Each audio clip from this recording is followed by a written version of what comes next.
So the most recent Master Duel ban list banned Ibli, so we no longer have to worry about Yubel Ibli locking us anymore.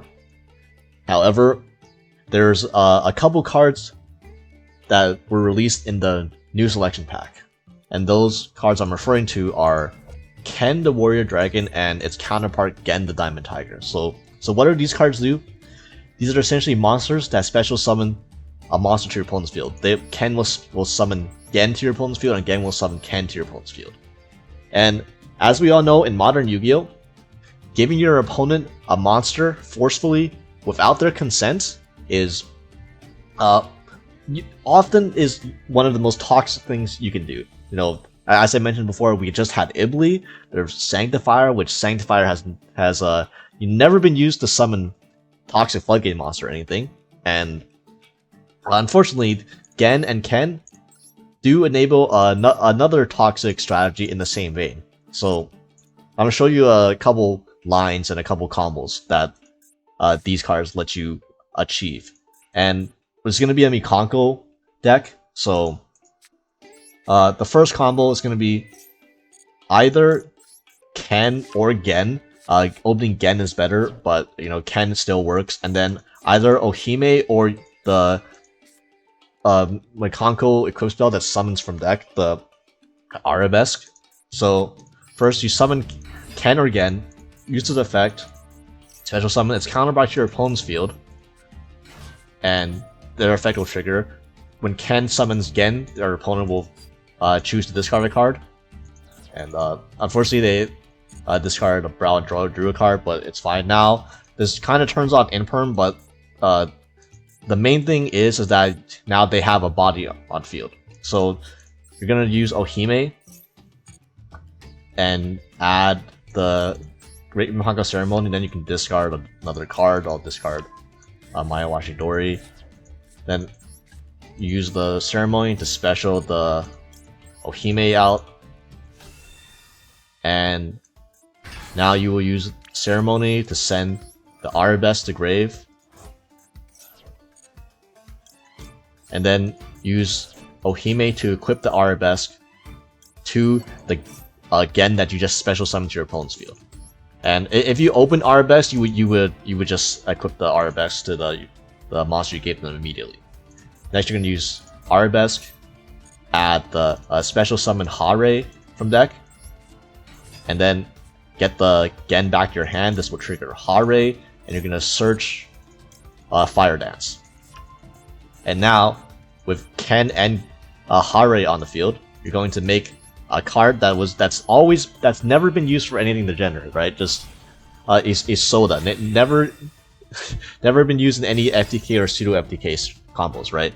And Isoda, in this line, I will just add a Ronald for follow up, and now you're going to use Isoda's effect, send 3, including Rondo. Make sure since we opened Mayawashi Dori, we didn't have to send it, but make sure you send Mayawashi Dori and Rondo as two of your sends for Isoda. Then the third one doesn't really matter. It's gonna be any equip you have remaining, and now you will summon the other one that you didn't normal summon. So we started with Ken, so now we're gonna summon Gen, and now we can use Gen to summon Ken to our opponent's field. And now Ken will trigger, and this is why Gen is better than Ken, because when Gen summons Ken, we draw 2 cards, and then we can discard. And now you will use Mikanko Fire Dance to revive the Hare that you used as a material for Isolde. And if your opponent has a monster that in the grave, you can special summon it back just to be funny. So, or I mean, this isn't necessary, but like if they have something funny, then you can summon it back, but it's not needed. And then you will link into Geonator Transverser with Hare plus Isolde. And yeah, I forgot to mention that zone matters. Always summon your Gen or Ken into the middle zone, because you're gonna need it for the Transverser. And now use the Mayawashi Dori engrave, special back the Hare,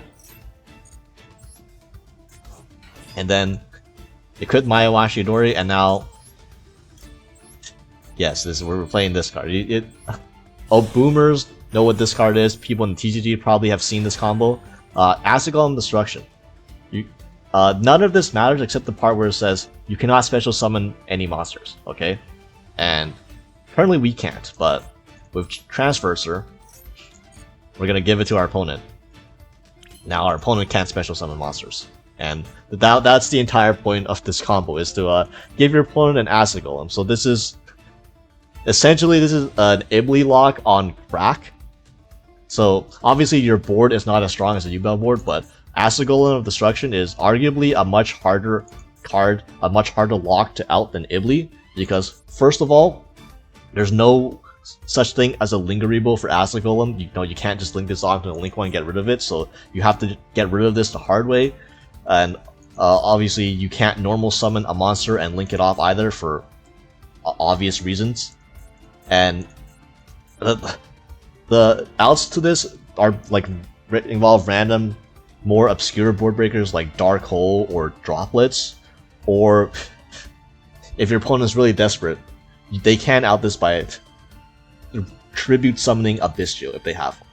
Now, if they tribute summon Abyssio, you're probably completely fine by it, because that's like honestly, that's forcing them to use their normal summon and use Abyssio in their hand to get rid of this dumbass Acid Golem is it's a pretty worthwhile trade in my opinion. But also, a thing to keep in mind about Ken and Gen is that when they Ken and Gen special summon to your opponent's field, the Ken and Gen that trigger on your opponent's field is treated as their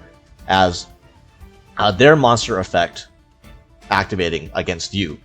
And why is that important? It's because we run, you didn't see them in this combo because I didn't draw into them, but we run Triple Tactics Talents and we run Triple Tactics Thrust.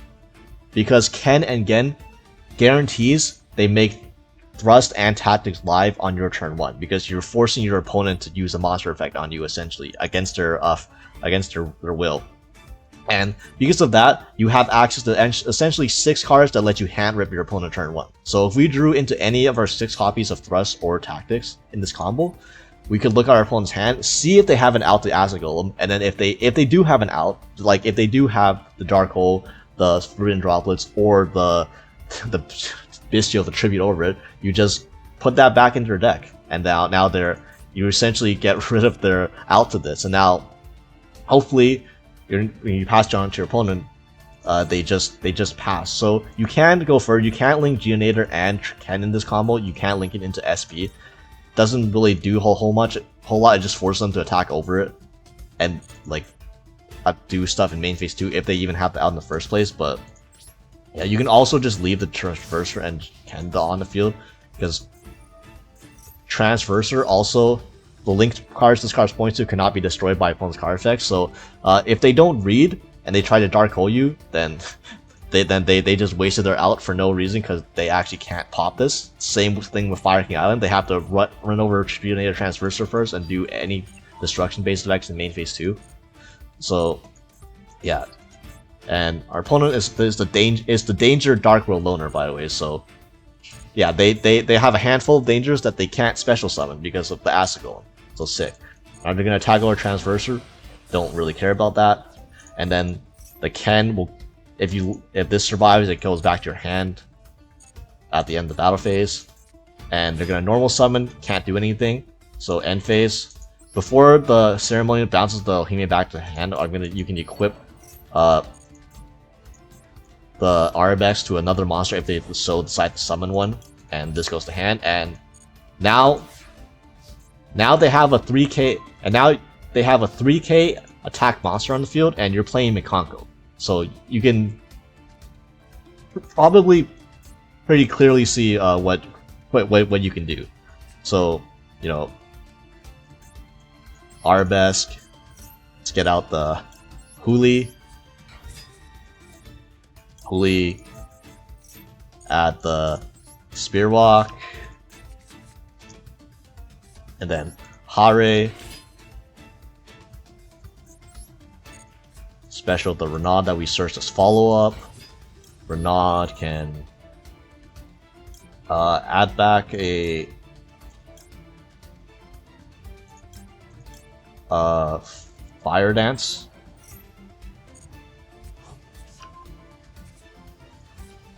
And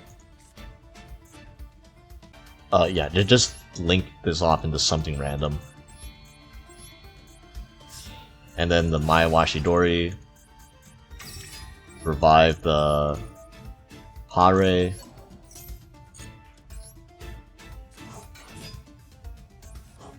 and then you can use Ohime.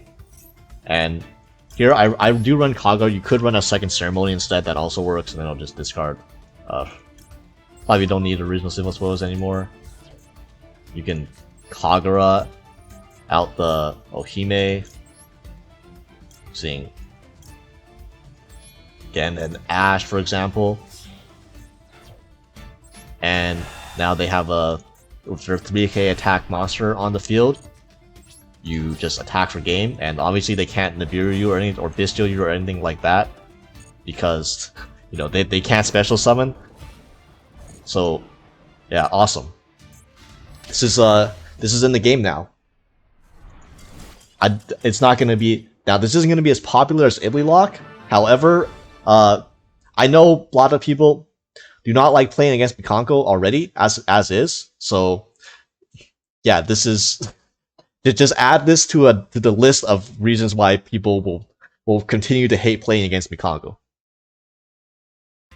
So the neat thing is that you don't need to open Gen or Ken either. You can just access them in the middle of your combo if you already have Ohime or Arabesque plus any extender. It also works. And by extender, I mean we run stuff like the Snake Eyes engine, so we run like Bonfire into Poplar for OSS. We also run Die Ballstar and Wanted for OSS, but also any we're also running Fire Warrior extenders like Fire Flint Lady, for example, and as you saw, Renaud. These also count as extenders. So here, this is the jankiest, absolute jankiest way to do this combo, but it still gets there. So activate Arabesque on Flint Lady, use Arabesque, special Hare, and then Hare, bounce back to Flint Lady, and add Fire Dance. And now, because you control a Fire Warrior monster, you can, this Flint Lady that you added back to your hand, you can now special summon it. And what does that make? That makes Isoda, because it's literally 2 warrior monsters.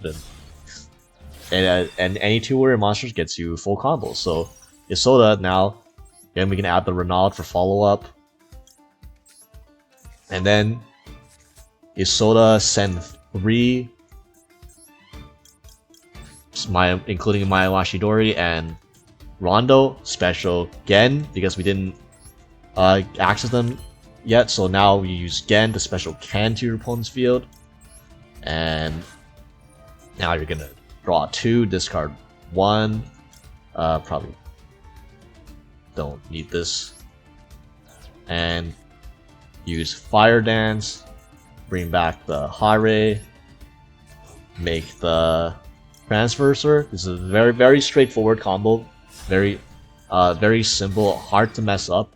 And then Mayawashidori, get back the Hare, get the Acid Golem, and now give him the Acid Golem. Lock him out of playing the game. Hell yeah, man! That's you thought Tenpai was toxic. Man, the Tenpai ain't the only toxic thing from the selection pack. So yeah, that's kind of the gist of it. There's a lot of combinations you can do to get to here, and also like you run more copies of Ohime than just the 3 Ohime and the 3 prep, because again we're playing Gen and Ken trigger thrust and tactics for you, so you can literally use thrust as a consistency tool, as in you can literally thrust for prep turn 1 to add to your hand to add Ohime, and that works. You can, worst case scenario, even if you just have tactics, you can use tactics to draw 2. Like Gen will draw you 2 if you start with Gen, and then tactics, if you have it, will also draw you another 2 cards. So you're seeing like 4 cards. So like there's a high chance you're gonna see combo that way as well. And Yeah, there's like tons of different combinations. You can literally see this is the worst combination you can do. Flint Lady plus Arabesque and still lets you Astigo unlock your opponent. So I'll show you like a sample deck list and like what we're trying to go for, what a deck might look like. So okay, so this is what an example deck list might look like for a Ken and Gen Astigo unlock turbo thing. So it's 50 cards right now. I don't think this is optimized yet, so we can still like mess around with ratios and stuff like that, see if we can cut the deck size down. But yeah, basically it's the standard Mikanko core. This Mikanko core is pretty similar. I think you can call this like almost identical to most Mikanko builds out there, at least pure Mikanko-ish. Except minus that we're not running the double-edged sword technique, since we're not like, this isn't a blind second build. Frankly I don't think blind second Mikanko is the way to play Mikanko right now, simply because maybe one of the most played decks right now, at least so far on day one, the new selection pack, is Tenpai, which is another go second deck. So the fact that your most common matchup might be one where that might be also a blind second deck, so trying to blind second and then lose the die roll against another blind second deck, and then being forced to go first is not ideal when you're running a bunch of like kaijus and going second cards in your deck. But yeah, if you're playing against Tenpai and you go first and you ask to go unlock them, then that's a different story, right? But so yeah, and the double-edged sword is like helpful for when you try to OTK on an empty board, but our opponent's never gonna have an empty board if we get the play, because they're gonna have a 3k Acid Golem instead, and they basically does the job of the double-edged sword already, so you can just attack into it 3 times with your Ohime, Hare, and Huli, and then boom. Yeah, only running 2 and 1. I think a lot of people run 2, maybe in pure Mikanko. I think you really only need 1, because this is like a sort of a combo build, and Hare being a warrior is more helpful than Huli being a psychic. Kind of just search this if your hand allows it to, but it's not a combo starter, so you're not just trying to play normal being Haku control like Huli with an equip plus Spear Walk. Now you totally can do that, and that will still solo a lot of bad decks, so that's still an option to keep in mind. But yeah, the combo aspect in going to Isolde is more important. Yeah, and 3 Peperites, and as I mentioned before, tactics and thrust or talents and thrust. Tactics and thrust is literally the same fucking card, dude. But yeah, these are the most broken cards in the entire deck, because these cards, they trigger them automatically for you on turn 1. So yeah, you can use thrust. Thrust can be 3 more copies of Ohime if you want it to be, and challenge can be Pot of Greed. If you already have combo, then you have 6 copies of Confiscation, or you have 6 copies of Forceful Sentry in your deck going first. So yeah, that's balanced. That's totally not toxic. And like, would you believe that that's the less toxic part of the deck, having access to Confiscation or Forceful Sentry more than like any other deck? And 3 Gen and 2 Ken. Gen is the better one you want to open, because if you go Ken summon Gen, your opponent discards a card, which is not really as impactful. Whereas Ken going Gen, you get to draw 2, discard 1. That's way better, and also it's way safer, so that like you can potentially trigger your tactics and talent to look at your opponent's hand first before they get to decide what to discard, so they don't discard anything wonky like a tier name. You don't want that happening. And Bonfire's Poplar, this is essentially the original symbol spoil is basically just to get Renaud or Fire Flint Lady as another warrior extender to help bridge into Isolde. And Diabellstar with 1 wanted, you could argue that you could run 3 Diabellstar as well, although again, this isn't like other Snake Eyes decks where OSS is full combo. Here OSS is simply an extender. It's not a starter, so having just a bunch of like Diabellstars and Snake Eyes cards but no engine, like no access to your Mikanko cards, doesn't actually get you that far. So we run the 1 wanted for the Diabellstar so that we can recoup the discard cost if you draw into it, but you don't need the you don't need to run all 3 because again they don't help you combo if you don't have a starter already. And like Fire Flint Lady, 2 Flint Lady, and 1 Renaud. This is the ads off of his sold. And then if you some hands it lets some hands if you like are weird, you can use a soul to send 1 to summon Renaud from deck, and then Renaud can add back like a Arabesk if you didn't already have it, weird stuff like that. And but in like you open again and Ken, for example. And yeah, this is I think that's pretty straightforward, the engine cards. And then only really have Maxi and Ash Blossom because again, room issue. The evenly matched and Hardy Duster are also secondary thrust targets for when you go second, so that's the thing. And then I'm running the 1 Kagura instead of like a second Ceremony, since Ceremony, as you saw, puts Ohime back to your hand at the end of your opponent's end phase, so you do want to summon it again. And Kagura is like, instead of having 2 Ceremony, you can run the Kagura instead of the second Ceremony. So Kagura summons the Ohime, it's permanent, it doesn't return to your hand, and it's also a board breaker. People don't know what this card does since they really see it resolve against them, but this is like a board breaker. It destroys cards up to the number of quick spells in your grave, which if you're doing this on turn 3 as your follow-up, you're gonna have like 4 to 5 different quick spells in your grave, so you're gonna pop 4 to 5 and deal like 1k each, so that's kind of busted. And 1 Rondo and Mayawashi, or you need to play Rondo and I think you need to play another quick spell in Angelic Ring because you need to be able to send 3 with Isolde. For example, sometimes if you draw 2 quick spells, then if you didn't play a copy of Angelic Ring, for example, then Isolde wouldn't be able to send 3, then you wouldn't be able to summon again or Ken, and then your like combo line gets shut off. So that's why I'm running this extra Angelic Ring. And Rondo, it's like a snatch steal, quick play snatch steal. If you have Ohime, which you will if you start with Ohime on board, then you can just snatch your opponent if they summon a monster that can somehow banish or like negate their own lava or their own Acid Golem, you just Rondo it.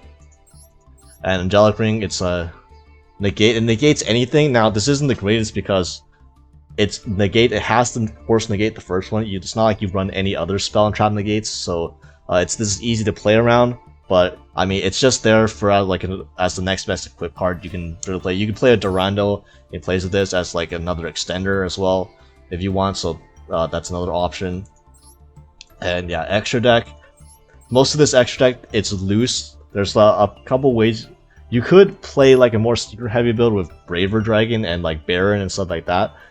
But I don't own a Braver, so maybe I don't want to craft the Braver just to play this deck. But this card is technically a very good card since it gets equip spells from your deck, so that's nice.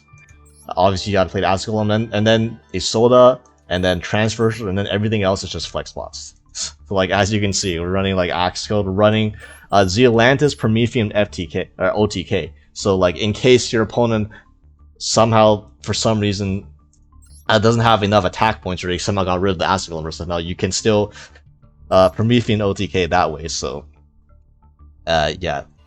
And of course the 1 Spirit Walk to search off Huli, the suck.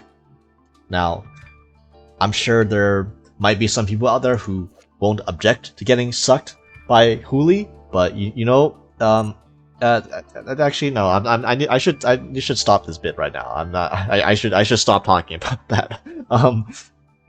Yeah, so this format has a lot of toxic decks, and Tenpai just released, forcing everyone to go first, but why not add 1 more toxic deck to the mix? Just time and time again, just prove Konami why allowing you to give your opponent monsters is a mistake. How many times do we have to teach you this lesson, old man?